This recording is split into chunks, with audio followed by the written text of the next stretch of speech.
नेहमी एकाच प्रकारचा नाश्ता खाऊन जर कंटाळा आला असेल, काहीतरी वेगळं खायचं असेल, पण घरातील अगदी आपण किरकोळ साहित्य वापरून अगदी वेगळा पदार्थ बनवणार आहोत. हा पदार्थ तुम्ही लहान मुलांच्या डब्यालासुद्धा देऊ शकता किंवा तुम्हाला स्वतःला जर बनवून खायचा असेल तरीसुद्धा तुम्ही बनवून खाऊ शकता. अगदी घरातील किरकोळ सामानामध्ये तयार होणार आहे. तर मिक्सिंग बाउलमध्ये इथे मी अर्धी वाटी गव्हाचं पीठ घेतलेलं आहे. गव्हाचं पीठ चाळून घ्यायचं आहे. त्याचप्रमाणे अर्धी वाटी बेसन पीठ आणि अर्धी वाटी आपल्याला इथे तांदळाचं पीठ घ्यायचं आहे. तांदळाचं पीठ जर नसेल तर तुम्ही इथे रवा वापरला तरीसुद्धा चालेल. चवीनुसार यामध्ये मीठ घालायचं आहे. आता सुरुवातीला आपल्याला ही तीनही पिठं व्यवस्थित मिक्स करून घ्यायची आहेत. आता मिक्स करून झाल्यानंतर यामध्ये आपण काही भाज्या घालायच्या आहेत. तर तुमच्याकडे घरामध्ये ज्या पण काही भाज्या असतील तर त्याचा वापर तुम्ही इथे केला तरीसुद्धा चालेल.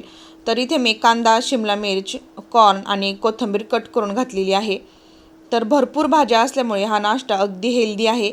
बनवायला झटपट तयार होतो. नेहमीचे उपमा, पोहे खाऊन कंटाळा आला असेल, काहीतरी वेगळं खायचं असेल तर ही रेसिपी नक्की ट्राय करून पहा.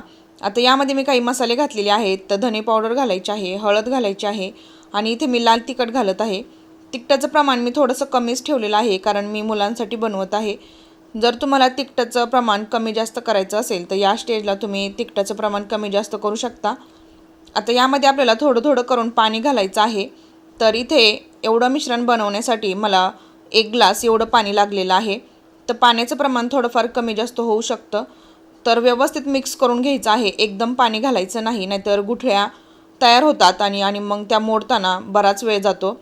हळूहळू पाणी घातलं की गुठळ्या मोडायला सोपं जातं. तर अशा प्रकारे व्यवस्थित पाणी घालून याचं एक बॅटर बनवून घ्यायचं आहे. जास्त पाणी पातळ ही बॅटर हे करायचं नाही, नाहीतर जेव्हा आपण हा नाश्ता बनवू तेव्हा तो व्यवस्थित तयार होणार नाही, तेलामध्ये विरघळू शकतो. तर आता इथे बघू शकतो आपण बॅटर तयार झालेला आहे. आता तडका पॅनमध्ये मी तेल गरम करत ठेवलेलं आहे. 1 चमचा जिरं घातलेला आहे. त्याचबरोबर 1 चमचा हरभरा डाळ आणि 1 चमचा उडदाची डाळ घातलेली आहे. या स्टेजला यामध्ये तुम्ही कढीपत्ता आणि हिरवी मिरचीसुद्धा घालू शकता. तर तडका आपला व्यवस्थित तयार झालेला आहे. आता हा गरमागरम तडका आपण या मिश्रणामध्ये घालायचा आहे.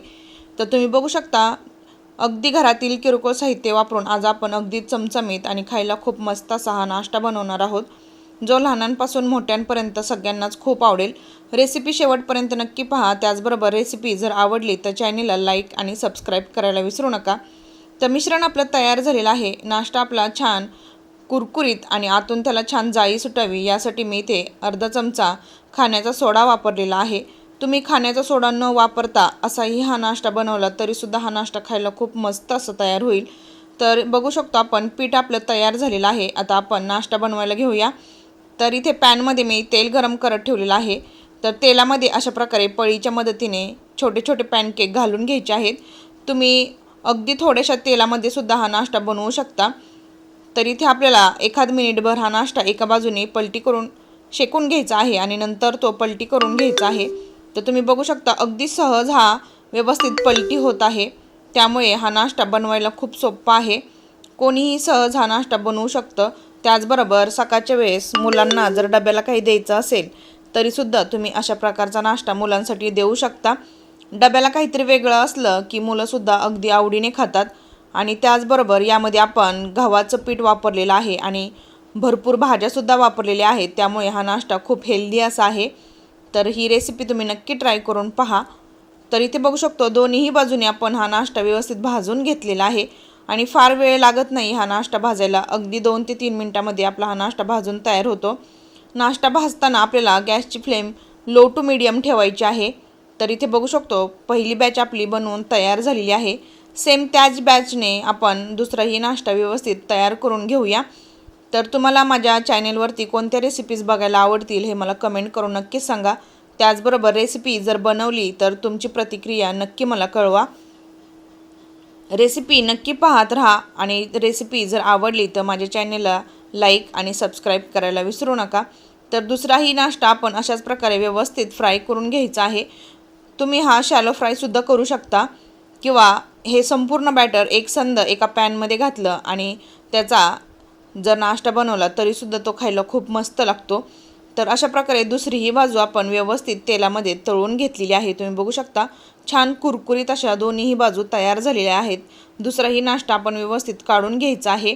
तर तुम्ही बघू शकता घरातील अवघ्या काही किरकोळ सामानापासून आज आपण अगदी झटपट पण खायला खूप मस्त असा हा नाश्ता बनवलेला आहे।